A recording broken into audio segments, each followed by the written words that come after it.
Yo, what's poppin'? All my peeps. It is I, your host with the most, Renaissance man who always thinks he can, and your champion of the peeps, Patty Pitts, back once again in the Art of Streams for another edition of the Raw Rewind, part of Pitts and Sara's wrestling show, where we take no nights off. And it's not just me, Patty P, here in the Art of Streams. I am joined, as always, by the best of the West. You can't forget about Sara Marshall. What's popping, girl? Hey, yo. Hello. What's popping? Apologies for the camera today, guys. My normal setup is not working, so I've had to resort to a different camera. So You hate when it is what it is. You know, calling IT sucks. Yeah. It's always a nuisance trying to deal with IT. So yeah. I feel your pain there, but it's yeah. all right. We're gonna be back. We're gonna be. It's gonna be short. We got a lot to talk about here, Sara, as we've been away from the yard for a little bit. The Royal Rumble was on Saturday. That was absolutely a spectacle to have watched, and a lot of reactions online, both good and bad, for a multitude of reasons. And then we had Raw last night, so we'll be talking about both those things because we didn't get to talk about the Royal Rumble. Sara, it's just you got to cover the Pro Bowl. You're so dedicated. So we are going to talk about it here on the Raw Rewind because, Sara, before we actually get into the topic, I actually want your dead ass opinion. Do you think this Royal Rumble was a top 5 show? Like of Royal Rumbles ever? Yes. Top to bottom. I'll say top to bottom card, not just the matches. I don't know. I don't know. Top 5 seems high. Of all time, I think it would sneak in at 5. It's in the top 10 for sure. I kind of feel like Rumbles can be kind of tricky to judge, I think, because you kind of want to see how it pans out at Mania. That's one way to look at it. I think that the tag match is being severely overlooked. And it was a really good match, but people are not talking about it at all. No one's talking about it. That's what I mean. That's exactly what I mean. So, I think as far as the quality of the matches and stuff, it was definitely there. But I think that there were some things that it was why did that happen? Or why was that their choice? This should have been better. So that's why I'm not sure that I would put it in top 5 all time if I can sit here and list off things that I feel were not great. I say top 10 strictly because of how well the show, the flow of the show went. I mean, it did not feel like a down moment throughout the entire thing. You just actually took the words out of my mouth with the tag match. That was supposed to be your cool down before the championship match and the men's Royal Rumble. It ended up being not only a banger, but something that you couldn't just leave after the pinfall to get the popcorn type of thing. There was a lot of implications that happened in that are actually forming something or potentially something that could be very good for Mania. A potential ladder match or multi-man, whatever. But the tag team division is not being not looked at. It's not being forgotten about. And the championship match, Cody KO ladder match, delivered on in every way. I just hated the ending. I felt the ending was just I didn't hate the ending. I just felt like it was awkward. It was a little awkward, I would say that. However, I'll talk more about it, but yes, it made a statement. I think it was just that big moment happened outside, and then because it's a ladder match, he has to get off the table and go in the ring, climb it was a ladder, a lot of and then on downtime. Yeah. and here's the thing, in this era, that is what they're going for. Like that's the shot that you're going to see that's viral. That's what's going on social media. So for us, the wrestling fan, sucks to be like, all right, come on, like he won, like we know he won, like move on. Where the details, the nuances, because they're on Netflix and all these streaming services and just new guy in charge, just little stuff like that that's getting tweaked. That is great for the overall brand, but for us, it's just like, okay, like let's go. Yeah. Because every match was solid, like unreal. So I want to hear from the peeps before, because I was rolling, but we do have to hear from the peeps before we get in there. Final boss, what's up, David? How we doing? Yes, we are on the way to Yeet Mania. We are going to talk about that. Alan Technology, yeah. Alien. Why do I don't see the dot? Damn it, Pitts. Royal Rumble was good. CM Punk throwing Roman and Seth, that was fantastic. And the Logan Paul throwing Punk out. Cena getting dumped, wasn't a fan of that. Oh, we're gonna talk about that. Don't you worry. Thanks, Cortez. And I will, before we do, Sarah, we gotta talk. That's insanity. Imagine being a Mavs fan and a longtime John Cena fan. Rough. That is a terrible 24 hours. Yeah, it really is. But Celtics are good, so I'm so happy that I'm a Celtics fan because of that. Yeah, kick us off with the Rumble. Sarah, where do you want to go? All right. So I think this is insanity. So when you were not you, but in general, when we were predicting what women were going to potentially be making returns or debuts, whatnot, at the Women's Royal Rumble, we got most of them correct. The AJ Lee prediction that most people thought was going to happen didn't happen, but we did get Jordan Grace. We got some NXT call-ups, which I was really surprised about the Julia call-up. Yeah, Nikki Bella returned, but I really think that Alexa Bliss is going to go down in history for that pop, because that was insanity. That wasn't just, I mean, first of all, I just got goosebumps thinking about it again. Every time I've watched that video, I just get goosebumps for her, because I'm like, oh my God. There was chatter about her potentially coming back, even though a lot of the dirt sheets were like, no, it's not happening, blah, blah, blah. But no, in fact, she came out at number 21. And what I thought was the best thing about the reaction was it wasn't just the initial cheers of like, oh my God, Alexa's back. That was tough. That was Alexa Bliss back. That's a lot of consonants and vowels. Yeah. It lasted the entire way from on that ramp all the way to her getting into the ring. Like, that was incredible. That was louder than anybody else got that night. Like, almost rivaling. You got it. Yes, rivaling. Yes, there it is. Cody's pop. And it's like, we're talking about Alexa Bliss. We're not talking about Charlotte Flair. We're not talking about Becky Lynch. We're not talking about Bianca Belair. We're not talking about Rhea Ripley. We're not even talking about Jordan Grace. Yeah. So I was so happy for her. I'm glad that she has her old music back. I'm glad that it looks like she's going to be able to incorporate, the goddess Alexa Bliss with a little bit of the Fiend era Alexa Bliss. It's always going to be there. Like, I'm cool with some supernatural stuff I'm cool with that. Yeah, and her jacket was incredible. Like, all the jacket, all of the tribute spray.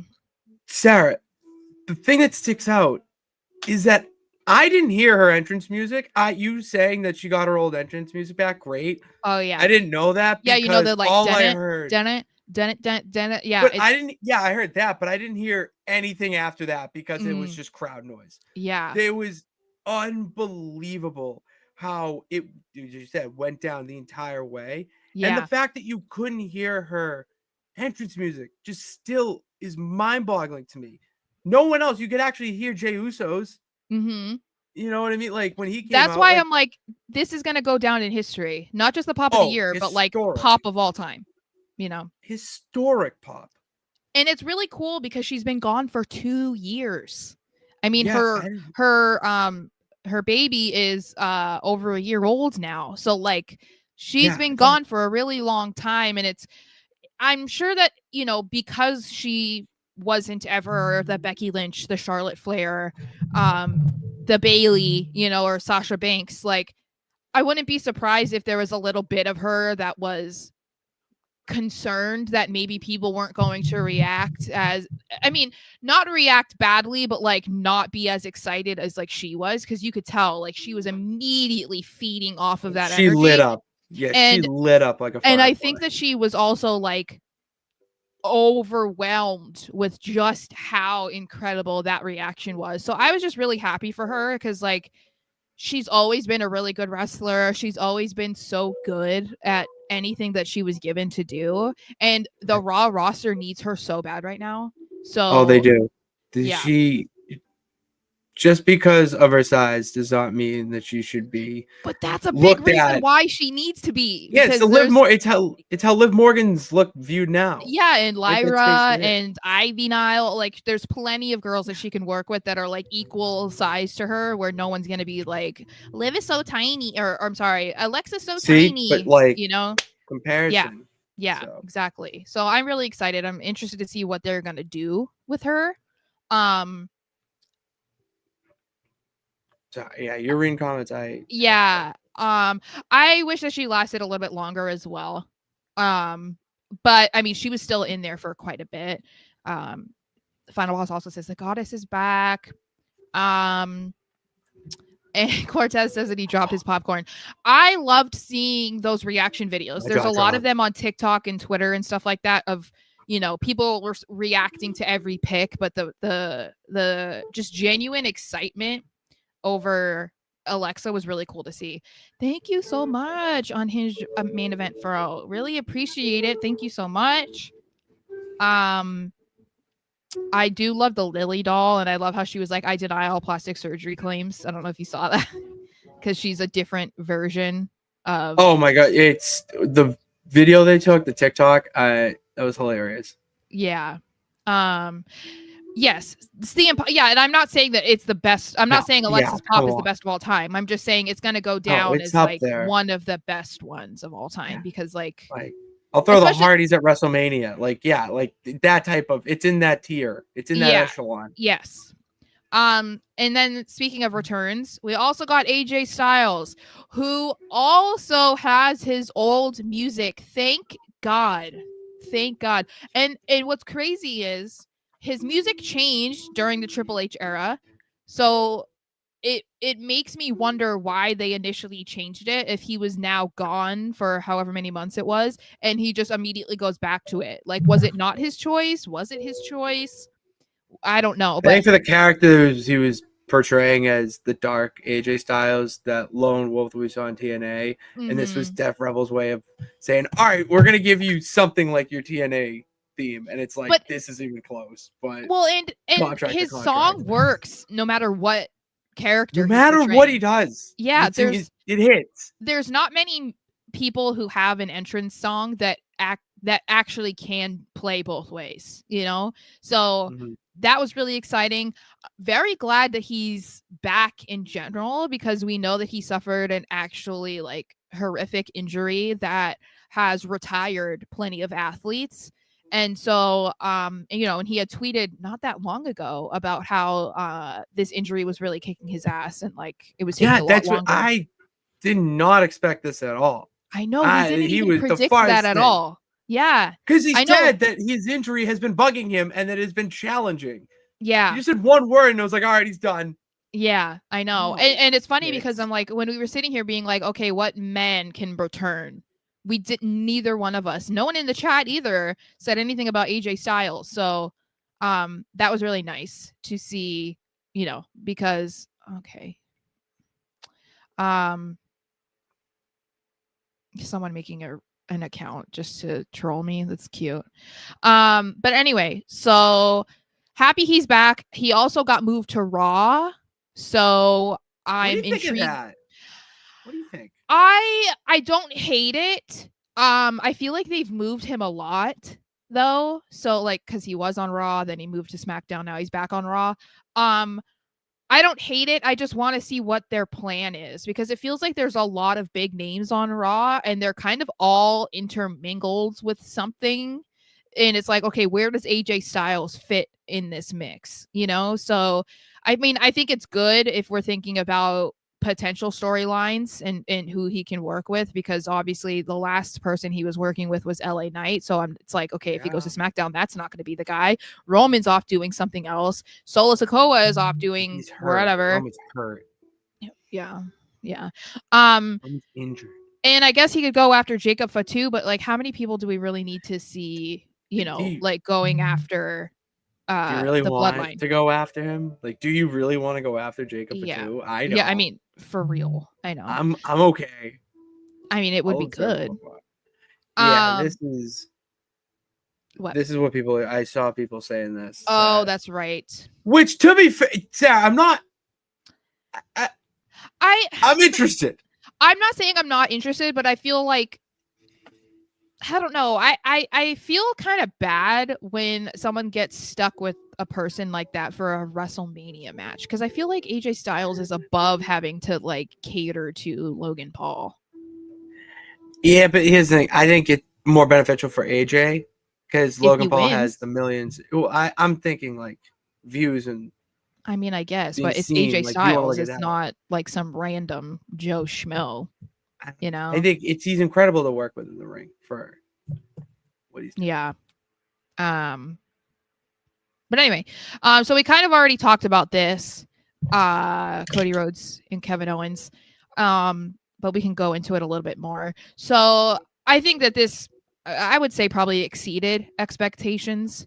That a ladder match is never going to be boring per se. That's because it's a stipulation that is more so exciting than other stipulations. But I also wasn't really sure that they were gonna go all out with it, just because it's like, yeah, there's beef here and they've done a really good job about developing this storyline and going from this best friend type of relationship to being just absolute disgusted by one another. Yeah. So I'm glad that they took it to that level, because I think sometimes when we're talking about like Cody matches like this, like we haven't really seen this from him since I would say probably his like trilogy with Seth Rollins. We haven't really seen that side of Cody Rhodes where he was just willing to do anything himself, but also to Kevin Owens. Yeah, some of those spots, man. Incredible. Some of those spots in that match were insane. My friend actually, scary. who isn't a wrestling fan, does not watch Raw on Netflix or SmackDown on USA, texted me that he saw a video of, and we decided the fisherman suplex off from the corner onto the ladder. Yeah, that I thought was going to be the end all. Like that was the spot, and then Sammy. Yeah. The Alabama slam through the ladder, and the way KO sold that deserves an Emmy in its own right. I know. I was talking to some of my coworkers. Like we will message each other during Raw or during a PLE, and they got bamboozled. Because they thought like, oh, Kevin's legit fucked up, and I was like, no. Oh no, he's not. Because if you watch it back. That Alabama slam, he did not smash his head as bad as people thought he did. Yeah, no, his back is in probably excruciating his back was pain, fucked, but his head was not. He protected him well in that spot. Let's throw it. Yeah, and so I was like, no, he's not. He's okay. He's just selling this well. And then obviously we know he was totally fine because he showed up at Raw, which we'll talk about. But like, it's those kinds of things that are great, because if you have to sit there and question if someone's okay or not, I mean, obviously you always hope that he is, but in a storyline that was this big of a deal for both of these guys, like it's good to have a moment like that. And even more interestingly, for Cody Rhodes to be the reason why we're having that moment, because that is also not a very baby-faced way of having a match. It's not a very face of the company way It to be makes ending a you match. it kind of makes you wonder, though, don't you think? Like, I feel like we've gotten subtle hints of Cody. He wants to do it, but can't. Well, it's like, He well, can't. I'm wondering if we're Like, inching that way. Well, he's we'll too talk about good. it, but He's too good on the mic. no, but he's so good at being a bad guy too. That's what I mean. He's too good on the mic to be roots. just a good guy. Oh, got it. Yeah. I'm like, his roots are being a heel, and I don't think that people Exactly. remember Like, that. he's too good at being like with a microphone in his hand. Yeah. To just be happy smiles and whatnot. Yeah. So anyway, so that's exciting. I think it's gonna be interesting to see what happens there. I just want to make sure we get to the comments. I show speed. Yeah, that like rope burn or whatever he got in his leg. Yikes. Rough. That spear though. Oh my god, iconic. I'm telling you, every time we see a Braun Breaker spear, everybody else that does a spear needs to never do it again. Just don't do it again. Roman Reigns, stop. Goldberg, never again. No, Braun Breaker has it's Edge's spear is so overrated. I will die on this hill that Edge is one of the most overrated spears in wrestling history. Roman's spear is really bad. Roman's is good. No. Roman stops. Roman doesn't go through them. Roman stops before them. That's the thing. But that's not a good spear. It's force. It's different. No, I don't like it. It's more like he's not trying to pull through you. He's trying to like that's what Braun Breaker does, and that's why it's so good. I feel like we're getting hints. About I would Cody. like at some point. I have a theory. I would be interested. I have a theory. In seeing that. Dylan, we're gonna talk about this. Okay. We're gonna talk about this. I also was not expecting Jada Parker. I thought that was kind of weird, honestly. Did not anticipate her to be one of the call-ups. Earned it. 100%. But still, just wasn't. I watch every week. That's fine. That's great. That's wonderful.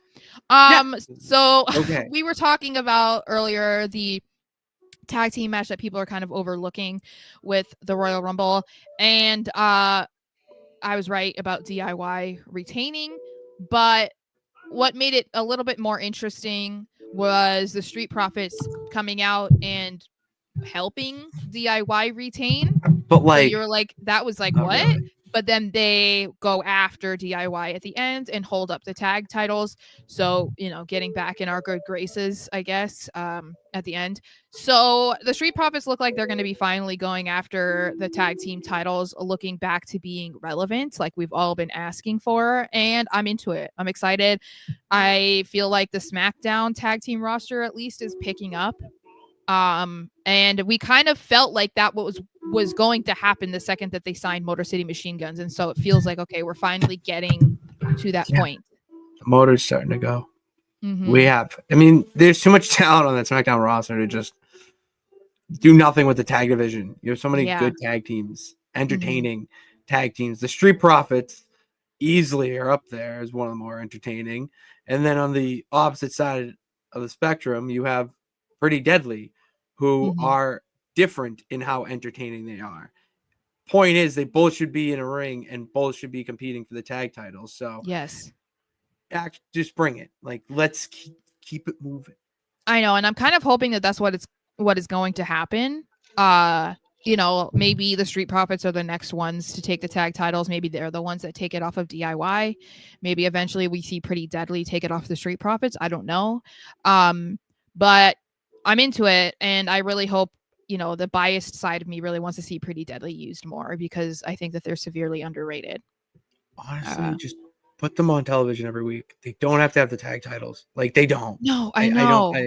Let's do something with Pretty Deadly the musical, like something with that. And just getting in everyone's business. Like, Dylan. It's my favorite thing of wrestling. Dylan. I would cry. I would probably cry. I'm not even joking. I would probably cry if they won at Mania. That would be interesting to witness live with you. I'll tell you that.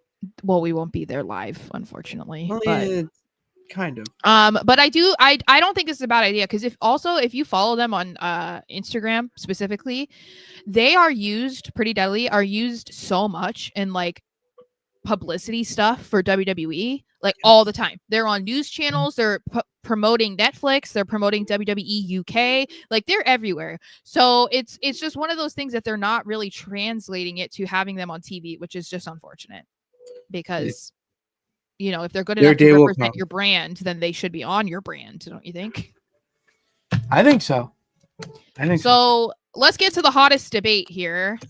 And that is, of course, the biggest thing that absolutely nobody predicted to come out of the Royal Rumble was Jey Uso not only winning the Royal Rumble, but eliminating John Cena to do so. So, of course, he comes out at the start of Raw to celebrate his Rumble win and gets emotional, talking about the ladder that he's had to climb to get into this position.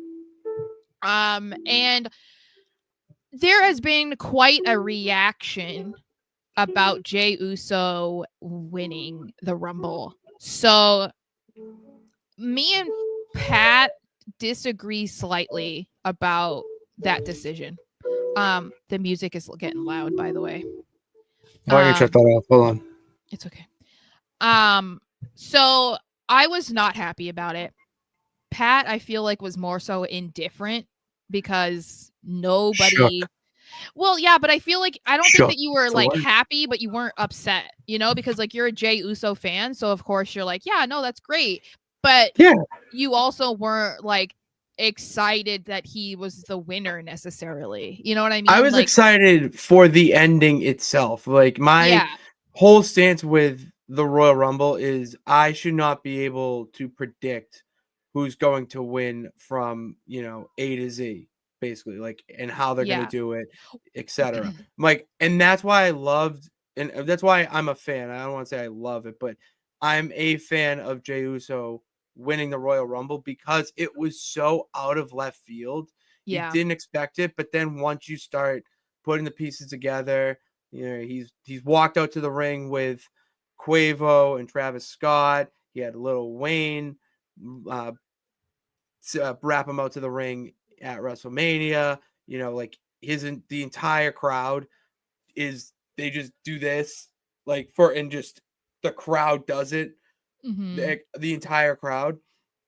Like, exactly, Dylan. Like, that's only hammering home my point even more, is that no one saw it, because it's like, oh, it's gonna be Cena, it's gonna be Punk, it's gonna be, maybe Roman, and he'll get a rematch. Like, everyone thought that, and that's what the internet thought. And then they just did the thing where, like, well, he's the most over, biggest baby face right now in the company, so why not? And if I'm just gonna throw this out there too, now I'm on this Royal Rumble, Jey Uso has his own story of singles gold, trying to capture singles gold. He's in championship matches. Like, this would be his mini story of finally winning a world championship to, solidify that he is a top guy and not just a tag team wrestler. And if that's a story that we're going to go to for WrestleMania as our B championship, I'm totally fine with it, because of what's going on with Cody and the bigger stars outside a championship match that is happening, where if we're going to give Jey Uso the strap at Mania, like, I'm happy with it. There's so much worse that could be done, and to give a guy like this the rub and give him the title or have him win, like, I don't know, I like it. I'm wearing a goddamn Yeet sweatshirt. Like, it's in. I'm in. So Final Boss is right. I had to delete like all my tweets, and I am officially like not tweeting about wrestling for the foreseeable future, because Jey Uso has cult fans, apparently. So I've talked about this so much over the last like 48 hours. And I guess in a way I want to explain myself and defend myself in a way. But yeah, no, I didn't think Jey Uso was going to win. I also think a lot of people think that just because you didn't want Jey Uso to win, that automatically means you wanted John Cena to win. No, I even said in the prediction show I didn't want John Cena to win the Rumble. My pick was CM Punk because I wanted CM Punk versus Cody Rhodes. That's what I wanted. And then I felt like the Elimination Chamber could be sorted out to figure out who could face Gunther. That's what I wanted. So the main thing that I don't love about Jey Uso winning the Rumble, it has nothing to do with, oh, I'm not a fan of Jey, he doesn't deserve it, he's a bad guy, this and that. If I'm sitting here rooting for CM Punk and I'm one of CM Punk's biggest haters, it definitely does not have anything to do with that when it comes to Jey Uso, okay?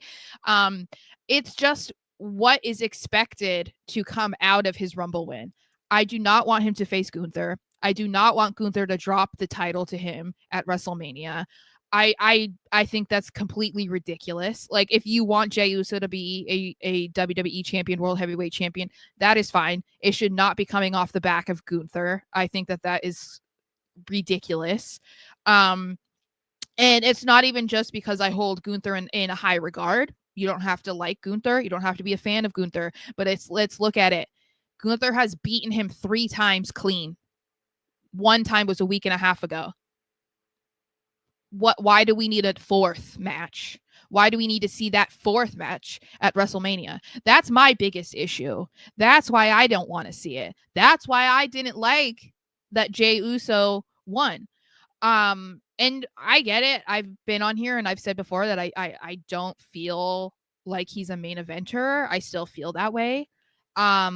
So it is what it is. But okay, whatever. Still, this would be the 4th time still. He still won the Intercontinental Championship eventually, and held it for 4 weeks before he lost it again on a Raw. In the way. Yeah. That. So that's the reason why I don't love it, because I just think that's ridiculous for Gunther. It's like, yeah. I have a lot of things that I could say about this, but I'm not going to. What if Jey won the Elimination Chamber instead of the Royal Rumble? No, you'd still be pissed. Yeah, well, because I don't want him to face Gunther. I don't want him to face Gunther, and I don't want him to take the title off Gunther. That's the problem. All right, name game. Who would you rather see? There is nobody that there. Okay, hold on. There's nobody I want that I can think of right now that I want Gunther to face at Mania, and that I think should beat Gunther for the title. I think Gunther should leave WrestleMania 41 with the championship. I want them to put more time into his story. I want them to give him a proper feud. I want him to he's got to have a banger match at Mania. That's not the question. But I want them to treat him better as the world heavyweight champion, as I've said a million times, because this is like such a contrast to what he was when he was the Intercontinental champion. And I think that's completely unfair and doing a disservice to what they had him accomplish as Intercontinental champion. But because he hasn't had any feuds or anything, there's nobody that I would say, oh, I think should be in Jey Uso's shoes. Like, there isn't anybody there, because there's nobody that can be there that isn't already tied up in something else right now. Nor do I think that he should be walking out of Mania without the title. You know what I mean? So it's like, I just have an issue with it being Jey Uso, because like, he hasn't had the championship before. Like, he's already lost to this guy 3 times. Like, this is not a Mania match, in my opinion. So I don't know. What were you going to ask if I didn't answer it? You did. Okay. It was would you have rather him see the Elimination Chamber? No, I mean, I know that I said that about Cena Charlotte. Yeah, no, it wouldn't matter. You know, I mean, it could have been. It could have, and that's the thing. Like, I think that it's different. Like, if it were CM Punk and CM Punk chose Gunther, am I going to be like, what the hell? Not really, because it's CM Punk or it's Seth Rollins or it's Roman Reigns. You know what I mean? Like, I just don't view Jey Uso in that same regard. So, like, Jey Uso, of all people, beating Gunther doesn't sit right with me. And I know that's not going to sit right with other people. Like, that ain't going to sit well with the That's IWC, fine. But like, I'm sorry, but at the end of the day, they're not on the same level.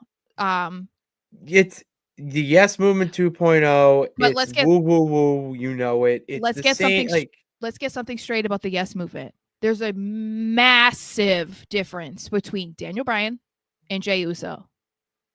Huge difference. And it's because Daniel Bryan is a submission specialist. You cannot take anything away from that man when it comes to the mic and when it comes to in-ring work. You can definitely take that away from Jey Uso.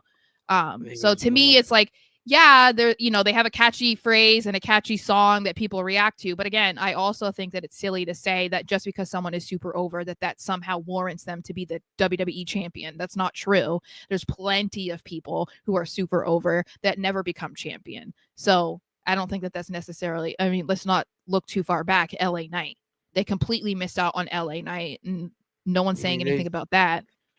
You couldn't, he wasn't right. I'm not saying he should have been WWE champion. They missed in general, just a title in general. Title in general, yeah. When the oven was hot, they did not strike. But see, okay, so this would be a little bit different only because that would mean that Gunther held the title for almost a year or longer. Like if he won the Money in the Bank and then cashed in that night, it would be almost a year for Gunther. So I don't have as big of an issue with that, just because I feel like, okay, but I don't think I'm ever going to be okay with the idea of Jey Uso beating Gunther. I'm sorry, I'm just not. Like the way that I envisioned it, I don't envision Jey Uso being that guy. I don't. You're not that guy, pal, according to you. I think so. Micah says, what is bigger, the yeet or the yes? I still think it's the yes movement, because they literally hijacked Raw. Like, not only that, it's still going. It went across to professional sports, and it's and I think that was kind of like the yes movement was a little bit more organic. You know what I mean? Like that was just kind of something that just like happened and then like just took over. And also, if we're really looking at the storyline, Daniel Bryan was legitimately being held back by the bosses upstairs. Jey Uso has not been held back by the bosses upstairs. He was in a tag team. So it was like, you guys were so good as a tag team that we're going to keep you guys together. He had the opportunity to break away from that during the Thunderdome era, obviously. But yeah, because the yes chants are still going on, like 15 years later, I think that's definitely like that has made a bigger impact. I also think when we're looking at this, incredible elimination. But the thing is, okay, people are delusional, and I know that's a strong word, but people were trying to claim that the entire arena, entire stadium was excited that Jey Uso won. That's not true. First of all, that's not true because you can't say every single person agreed on something. But because it was down to him and John Cena, you could tell that people were on the edge of their seat. And there were a lot of people who were not thrilled that it wasn't John Cena. It's like if he had eliminated like Logan Paul, everybody would be excited. If he had eliminated, I don't know, somebody else that people hate, everybody would be excited. But I also think Cena knew that everybody wasn't going to love this. And that's why he went back in the ring, hugged him, and held his arm up to like give him his seal of approval. That was done on purpose in my eyes. And it was to try and like switch the mindset of those who were booing because they wanted it to be Cena. That was Cena being like, no, guys, it's fine. It's Jey Uso's time. You know what I mean? Yeah. It doesn't necessarily mean that everybody's okay with it. I'm sitting here and being like, I don't love it either. But I do think that was done intentionally because he could hear it too, that it wasn't like 70,000 people are so excited right now. I agree, alien technology. I don't love it. However, what about this idea? Also, stop saying I'm a hater. Okay. I'm gonna just because I do not like somebody that you like does not make me a hater. If you don't like Gunther, if you don't like Pretty Deadly, if you don't like John Cena, if you don't like Finn Balor, good for you. That I would never call you a hater. That's so ridiculous. But there is the possibility, which I don't think we should ignore, that Jey could pick Cody. And the reason why I'm even entertaining this is because even though Jey basically seemed to confirm that it was going to be Gunther at the press conference after the Rumble, just based off the subtle hints that we were talking about that Cody has given about a potential heel turn, who better to turn heel on than Jey Uso at WrestleMania? You know what I'm saying? Like, that's the thing too. It's like, I also don't think it's a bad idea for Jey to not win, even if he's against Gunther. Do you know how much heat that would give Gunther? And like, even because the thing is, but not just that. He didn't win. Who? He didn't win the World Heavyweight Championship. He just won the match to get him into the match. You don't have to have Jey win. Yeah, I like. Yeah. Okay. So yeah. So what I'm saying is like, you're right. I actually don't. So this idea that Jey has to win, and that's a big reason why people don't want him to choose Cody, because they're like, oh, he won't win if he's against Cody.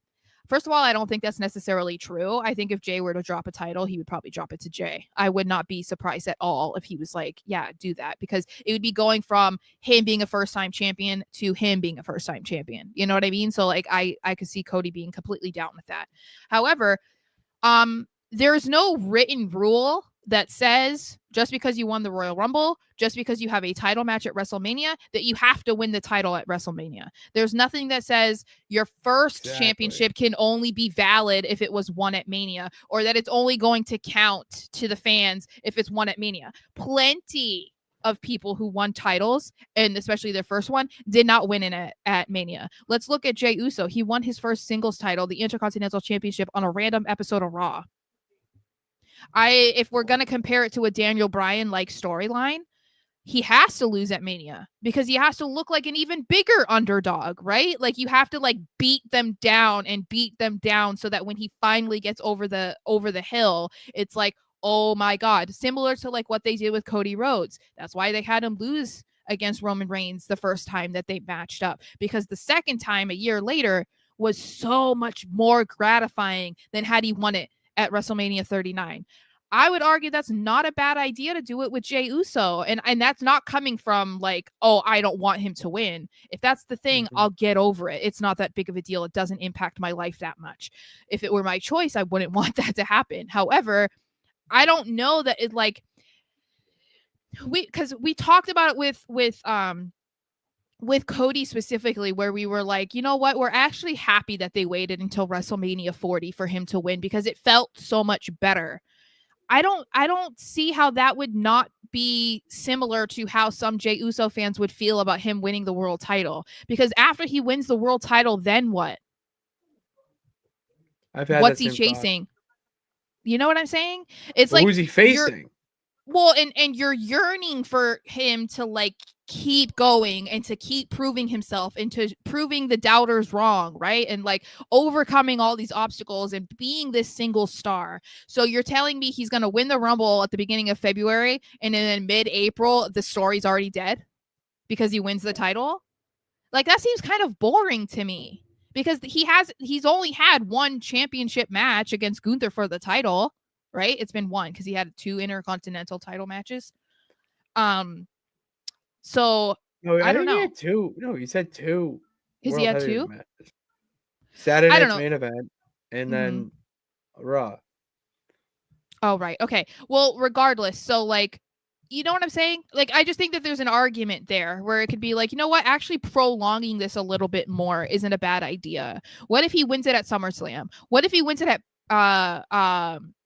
where are they going for Paris? Is it Backlash, or where is it? No, it's like Clash. It's like Clash in Castle, but Paris. Clash in Paris. Like, there are other ones where he can be the face of the show. Because I'm sorry, if he faces Gunther, he's not main eventing. We already know that. Cody is going to main event whoever, and then whatever the triple threat is, which they're saying it's probably going to be Punk versus Roman. That's gonna cook versus Rollins. He's not. Jay's not main eventing. So do you want him to main event or do you not want him? You know what I'm saying? Like, there's a lot of factors that go into this decision. And I think really looking at the positives of either him going against Cody for both of them, character wise and whatever, that I think you should consider. But also the other big thing is it might not be worth it for him to win at Mania, no matter who he faces. And I feel like it's like a controversial thing to say, but like, when we talk about the impact of wins and losses in wrestling, I know that you don't necessarily believe that they matter, but like big time losses or big time wins, they do matter.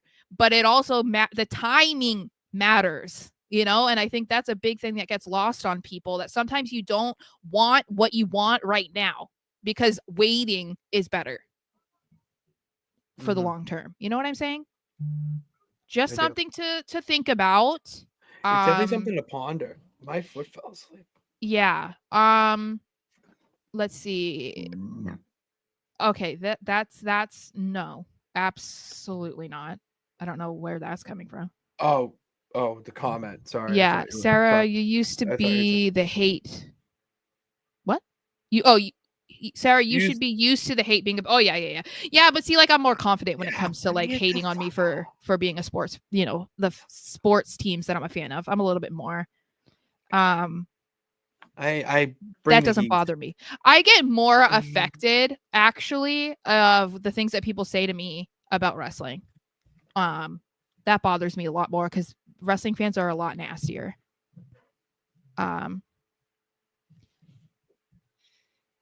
I disagree, Micah. He's lost every championship title. He has no real connection or storyline that deep to Gunther. Gunther has had a terrible title run, not his fault.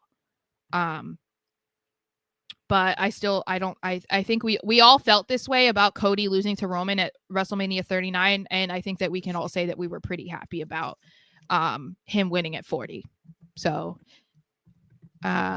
Cortez says at this point, Sarah, Jay should just win at Mania because they had hella matches. Just end this. I totally get it. That's why I'm saying I don't want to see Jay versus Gunther. But if that's what it is, then that's what it is. And I think it also depends on what Cena's doing. I also don't think Cena versus Gunther is bad. Versus Cena versus Cody. I don't think it's bad to do Cena versus Gunther. People want to see that too. That was one of the things that people were saying. Let's have this and then have Cody versus somebody else.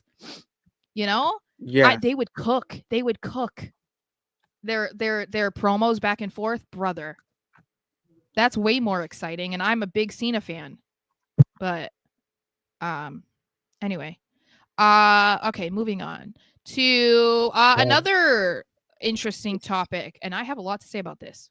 Charlotte Flair, we know, won the women's Royal Rumble, which I think everybody and their mom predicted besides me, because I was hoping that I was going to be right with Jordynne Grace, and obviously I was proven right that she was going to be debuting, but I was proven wrong fairly early that she was going to win. So Charlotte, I was sad about that. I had a number in the Rumble pool. I was very sad about that. Yeah. So Charlotte wins, and then people are excited or whatever, and in the moment, sure, wasn't crazy excited, but still there was excitement there. And then they said she was going to be on Raw, and so she comes out to a nearly silent crowd. They didn't like her. No, sorry, they didn't like her. So she gets on the mic and she starts to get booed immediately. And we just found out hours before Raw went on air that her and Andrade were separated last summer, officially divorced last fall. So that obviously added even more chaos to what she was dealing with throughout her injury in 2024. So she comes out and talks about how rough 2024 is because of the injury, and she didn't think she was going to come back, blah, blah, blah. And my immediate thought is, okay, they're trying to go for a babyface angle with her, right? I thought that was a mistake. However, I feel like I was the only one who was not duped. The reaction that I have seen, and some of the tweets going viral, like I saw one tweet that had 20,000 likes on it, saying how they felt horribly for Charlotte because she got booed. It was so mean of the audience. She's out there pouring her heart out, trying to be vulnerable, and this is the reaction. And I'm like, guys, you got duped. You got duped. All of that was planned. She didn't pivot because there are people saying, oh no, she went out there, she didn't get the reaction she thought she was going to get, so she just leaned into it. She didn't lean into it. That was the plan, honey. That was the plan all along. Did you feel that way too? No, I thought okay. Charlotte Flair is who she is. I don't face heel. You can call whatever. I just call her Charlotte Flair. I just found it hilarious and classic wrestling fans for a wrestler to come back from a brutal injury. And she probably at one point was saying I did miss the fans because she Right. probably missed wrestling in front of the fans and that. So she probably felt that way and is like, I just want to say hello and testing the waters in a sense. Right. However, when she says that it was the toughest year in 2024 and it's because of injury, and then everyone knows that Mm. obviously she went through a divorce in 2024, so that's probably what makes it one of the worst years. And they're just booing her. Like that Yeah. was just I there is mean, nothing like wrestling in the world because in no other context can you boo someone who literally is like, guys, I had a really bad year, just tore my ACL, kind almost it could be a career ending thing, and I got divorced. You suck like that. Like only in wrestling are you gonna find that. And but just great. do you think she was in character? Like, do you think that it was Yes. planned for her?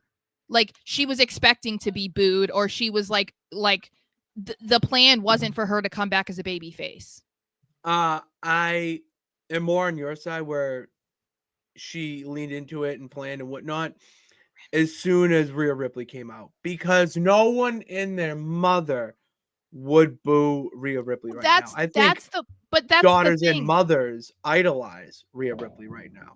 Well, and this is the thing too. Okay, so even before Rhea comes out, Charlotte kind of let you know that this was all planned, in my opinion, that she's supposed to be the heel when she said, you can woo, you can boo me, but at the end of the day, I'm still the greatest WWE superstar to ever, be in Yeah, and wrestling, that's when I whatever. went, okay, Immediately sure. heel. And Talk your fucking I don't think that, because people think that meant she pivoted. I don't think she pivoted. And I said this when we were talking about the impending Charlotte return. I said there was absolutely no way they could bring her back as a babyface because of who the champions are right now. They could, if into it. she was going to come back, and we all thought she was going to win the Rumble the second we saw that first vignette, and then they confirmed that she was returning at the Rumble. I was like, we all said she's going to win.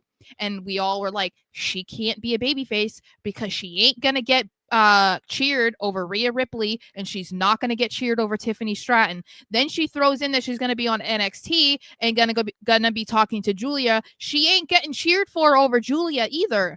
So there's no way, in my opinion, Yeah. for Triple H to be like as in tune with things as he is, that he brought her back on top of those vignettes being very showy, like, look at me drinking champagne on my, beachside house, and I'm on my private jet. That's not babyface stuff. First of all, she's flaunting her lifestyle and her money. So I don't know how that would have been like interpreted as like, oh my God, I love her so much. She's so relatable. They did not bring her back to be the good guy. They knew she couldn't because of who they were gonna have her go against. So that's why it was confusing to me. That's why I said it was unsurprising that she got booed. I was just really shocked about people thinking that it was legitimate. I don't Well, know. that's what do I That's say, Sarah? What do I say? well, Wrestling fans lack the ability to critically think. Well, and like I get it. I mean, I think that the account that had 20,000 likes, it was like a women's wrestling stan account. So, they don't always speak with non-bias because they just love all women's wrestling, and so they don't critique it at all. But I also think it's totally fine that she was booed, guys. And the whole point is to like they were trying to manipulate the situation to make the fans look bad for booing her when she's talking about how bad her life has been the past year. We look like the bad ones for booing her. You know what I mean? So it's like trying to gaslight you, but it's like I thought that, I mean, I didn't love the promo. I just don't like how she talks. That's just how it is in general. But it did a job. She got that heat against Rhea Ripley. Rhea demanded that she chose her. So, like, I mean, Charlotte did a good job with what she was supposed to go out there and do. So I think that deserves, some credit for sure. Mm-hmm. I know I love this connection too, Rhea and I like it. Tiffany. I'm a big fan. I am a big fan of that. Let's see. Oh, Micah thinks that you are Dominic Mysterio. Cool. You're dirty I do love chicken tenders like a lot. Dude, no, I'm not joking when I tell you, like, if I go to a restaurant that I've never been before, and I'm like, I don't know how I'm gonna like their food. I either will get a burger if that's all that's there, or I will get their chicken tenders or chicken strips tenders. because like that's what I'm comfortable with. But usually I like to see what the chicken looks like because I'm very picky when it comes to like chicken tenders. And Are you a picky eater? Yeah, I'm very picky. That's tough. I know. It's easy, even worse because I have such a limited. Yeah, diet. Limited. Yeah, that's I eat anything and everything. This is like a whole other talking point too. I think we're not there yet. Yeah, all right, she hasn't even picked her. Yeah, I'm Sarah. For your own sanity, we're not can't do that. Bringing that up until she has selected who she is, and that feels inevitable at this point. It's gonna be. It does, but let's talk about the New Day and what they did. Yeah, so the New Day got a new song. And I don't have a whole lot to say about it other than they definitely got Def Rebelled. I liked a point that you made when we were talking about it before we started streaming was that it's like a very forgettable song. So it's not something that you necessarily want to remember long term because you assume that New Day being heels are not going to last. It's not going to be a permanent thing. We're going to see New Day rocks eventually. So it's almost good that the song is bad. Yeah, it plays into it. I just would like something that's better to remember them by with a song. You know what I mean? Like this era with a song. Yeah. Like, I would like something that hits a little bit harder, but it's okay. I think it's kind of hard to pinpoint like what their vibe is in a song. It is true. Like what kind of song fits their current character? Like I don't know. I don't know. Like I would say like a hip hop maybe, like dark hip hop, like a DMX type of rough like vibe. I don't know. It's hard because it's like they're bad guys, but they're not like aggressively bad. You know what I mean? It's like they're just kind of jerks. So it's like I don't know what that vibe is. So we did get some of the Elimination Chamber qualifying matches on Raw for the men and the women. And we got to see Io Sky versus my queen. I also love Io, but Liv Morgan is like my ultimate queen. This was awesome. And go ahead. What were you going to say? That was my pick for the Rumble. Who? Io? Io. Oh, yeah. So we see Io get attacked backstage and then Rhea get attacked afterwards by Raquel and Liv before this match. And so once Raquel starts to get involved in the match, that is when Rhea comes out and she tries to help Io, but she inadvertently or purposely, I don't know, it depends on how you look at it, I guess, gets Io Sky disqualified. And therefore, Liv Morgan wins. So she is the first woman in the Elimination Chamber. And this just further teased what a lot of people are hoping is what's going to happen at WrestleMania. And that is Rhea Ripley versus Io Sky. I think that would be sick. But I also am like, okay, that means that Io has to be in like a last chance spot, right? There it is. Yeah, took the words out because it feels silly to not have Io Sky in a championship match at WrestleMania. Liv winning makes sense for her to be in the Elimination Chamber. Like, sure, fine. And she should be the way that she won, too. Perfect. Yeah. She should be in the Elimination Chamber. However, Liv and Raquel are too dominant right now as a duo. They're in that little duo era, which I'm a fan of. We didn't really get to see this when they were tag team champions. So why not do it right now when the oven is hot?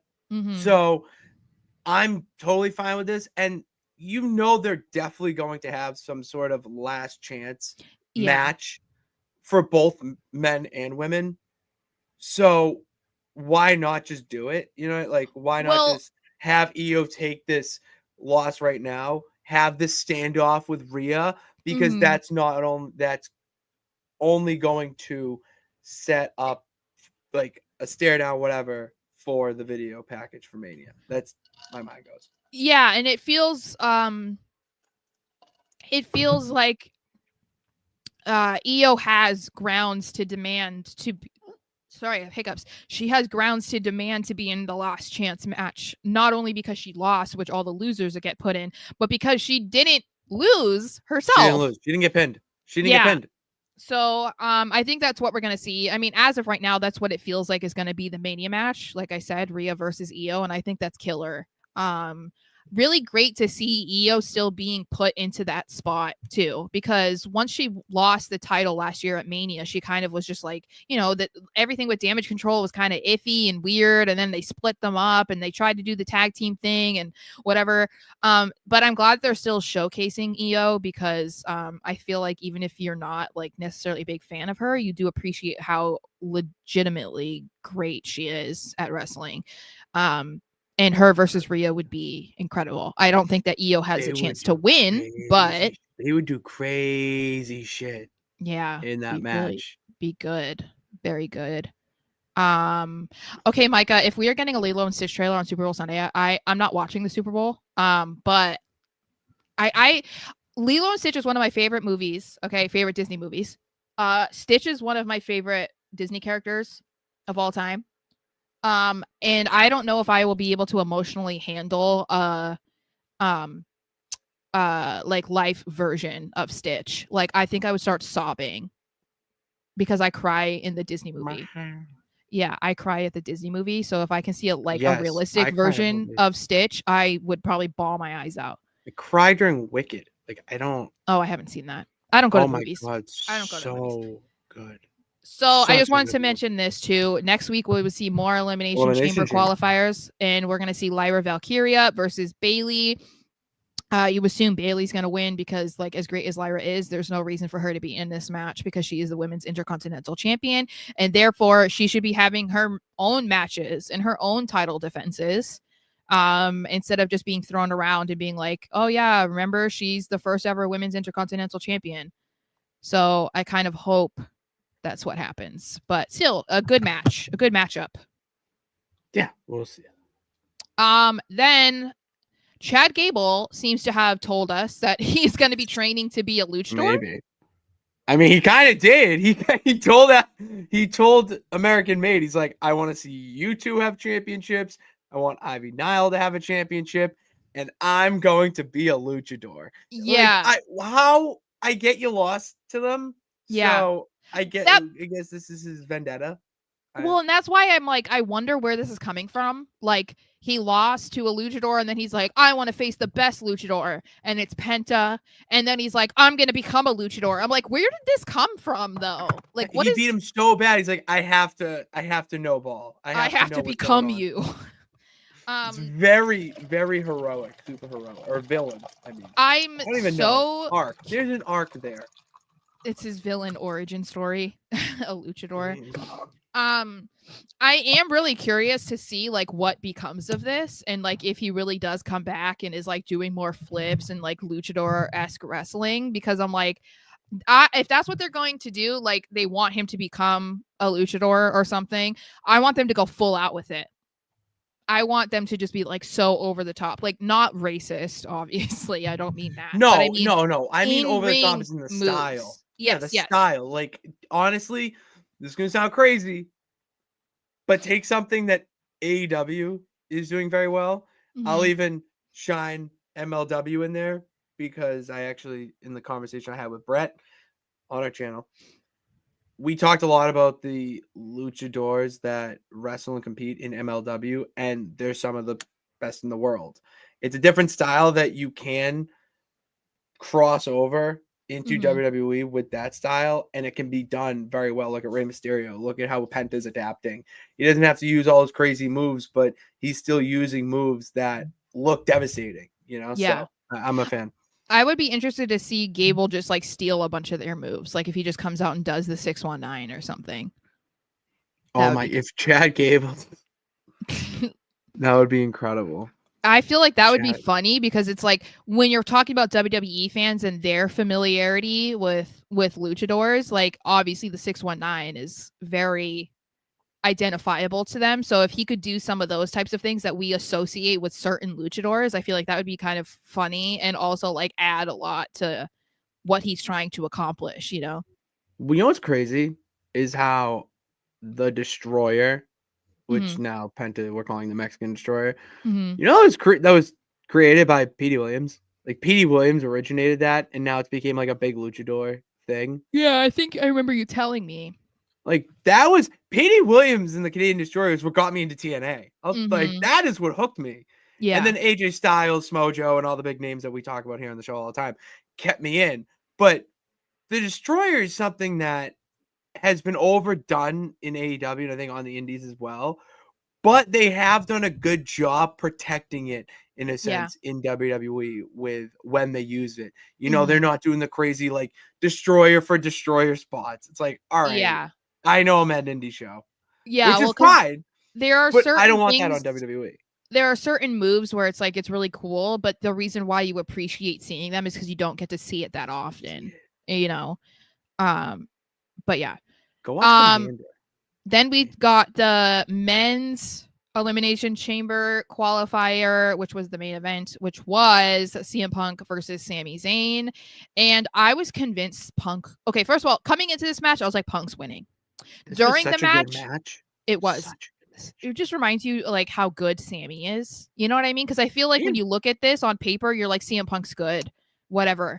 People don't really acknowledge just how good Sami Zayn is. So Oh, I you can felt like, go. yeah, I felt like this was a good highlight of that. This felt like they both wanted to like steal the show. You know, like Yeah, this felt like both of them had been like, okay, we're gonna do this. it was the Um, first time they ever fought.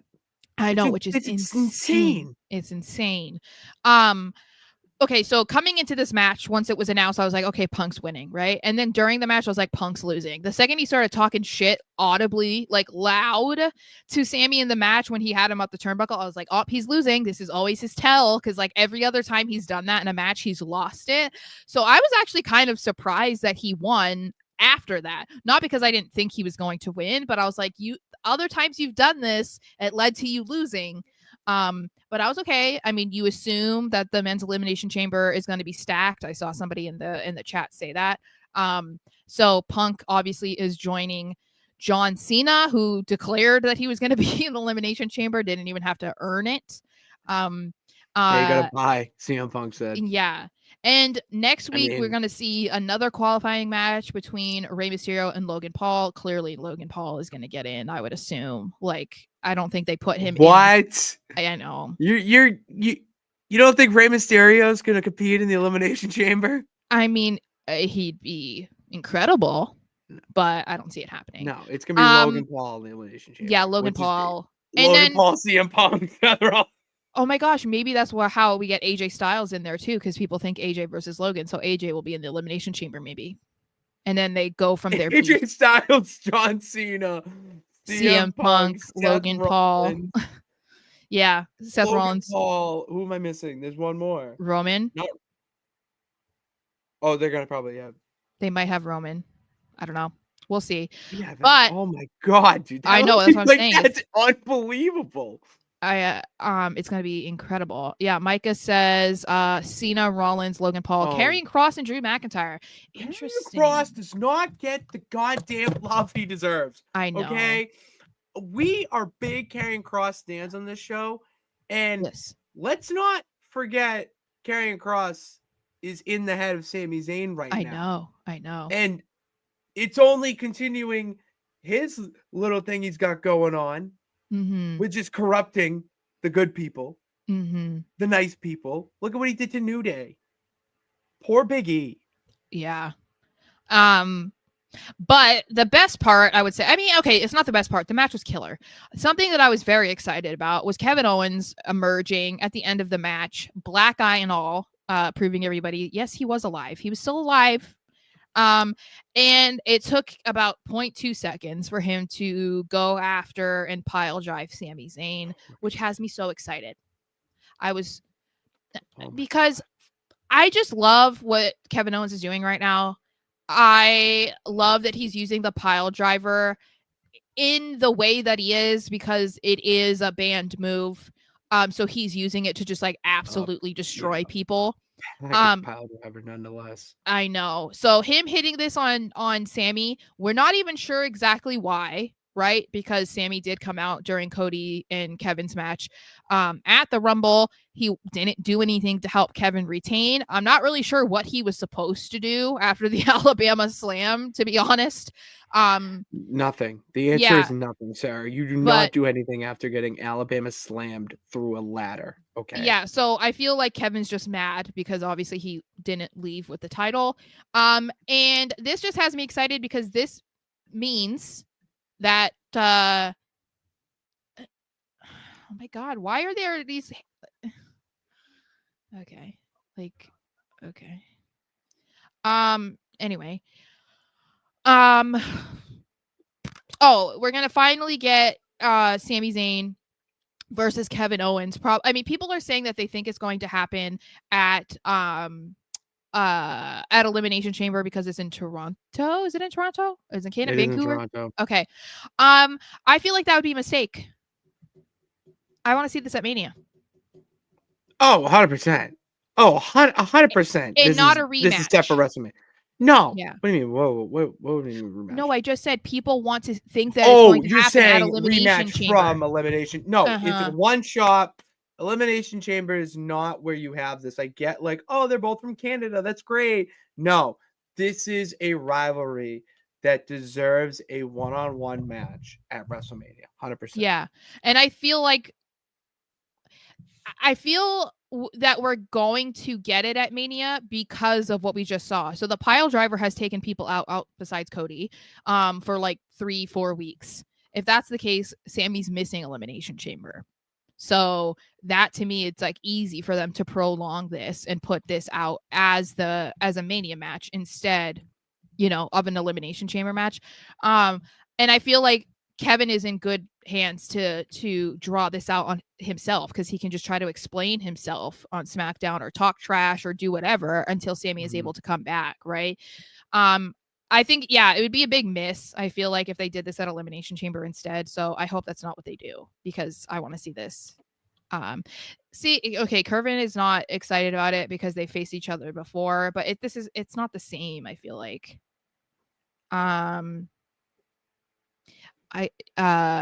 Micah says KO versus Orton at Mania and Drew versus Sammy. Yeah, but Drew deserves to get a win at Mania, guys. Like, you won last year. Yeah, for 5 minutes and 46 seconds, brother. He won. Okay. He won. Yeah. So I don't know. There's a lot to look forward to, which is exciting. So we're fully now in Mania season. I'm so thankful. And it's exciting. Very exciting. It's the best time of year to be a wrestling fan. There's nothing like watching Raw and like the weekly programming week in and week out leading up to Mania. It just makes WrestleMania that much better and that much more enjoyable. Yeah. And with the stuff that's going on right now, it's not the same as last year. And if you go in with that mentality, you're going to be disappointed. Think of it as the continuation from last year. The product's at a place right now where you can have CM Punk, Roman Reigns, and Seth Rollins all be competing at Mania and nowhere near the world title, WWE title picture in the slightest. And that's a good thing.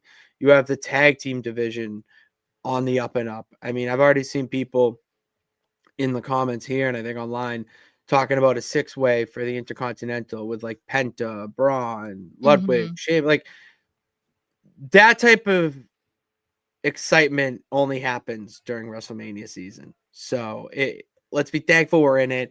And it's a great time to be a wrestling fan. So that's all we got for you guys here today. We'll be back on Thursday for the Super Show where we're going to be talking about what's going on right now in NXT. We got Dynamite tomorrow and my Death Riders. I think I'm the only one still on that ride because everyone jumped to their death off of it. Yeah. I'm still on with my boy Mox. You can't. It's good. Sometimes watching the plant before it grows is enjoyable. Okay, Sarah. It's about the process. Ever hear the cliche? It's not about the destination. It's about the journey. Yeah. Yeah, well, we're on a death journey with John Moxley, so buckle up. Okay. And we're gonna be talking about that on Thursday, along with our least favorite and favorite things. And in the meantime, hit that subscribe button and bell notification to know every time we go live. Go follow us on TikTok, No Nights Off Show, me on socials, and then our personal socials are down in the description. I made a new Twitter, so please go follow it. I don't have much. That's new. I don't know what that is. It's That's Marshall from Animal Crossing. He's a squirrel. a squirrel. One of those attacked Yeah. my dad. Rude. I don't know. He wouldn't attack. That's a cute ass little squirrel, and that's a Squirtle, not to be confused. Yeah. So, Yeah. thank you guys for tuning in. God bless. Remember that you can do it. All you gotta do is try. We will see you Thursday.